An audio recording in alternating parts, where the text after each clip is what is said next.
C'est une autre bataille plus discrète dans laquelle les ONG sont engagées depuis maintenant 6 mois. Protéger les migrants et les réfugiés qui arrivent en Grèce du coronavirus. Et les tests menés par Médecins sans frontières ne suffisent sans doute pas, car les conditions précaires dans lesquelles ces migrants vivent augmentent les risques de contamination. Il y a une toilette pour 200 personnes et 600 personnes ne disposent ensemble que d'une douche. À Moria, nous avons identifié au moins 925 à 1000 personnes qui correspondent à des critères de forte précarité sanitaire. Ces personnes doivent être isolées dans des zones extérieures au camp ou disposer d'un mécanisme de protection afin d'être isolées à l'intérieur. De nombreux réfugiés ont fui l'enfer des îles grecques et se retrouvent dans un autre calvaire, celui de vivre dans les rues du centre-ville d'Athènes.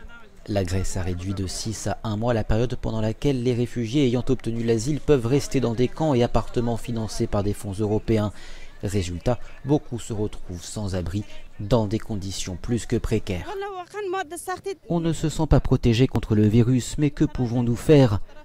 À Lesbos, nous nous sommes retrouvés sans abri sur une place.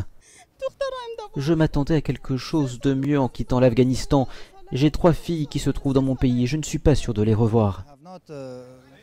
Je n'ai pas d'argent, je ne peux pas prendre une location à Athènes. Ils nous ont dit que nous pouvions nous installer dans un camp près de la ville, mais à ma connaissance, il n'y a pas de tente là-bas. Tout comme sur cette place, une fois de plus, nous devons dormir par terre.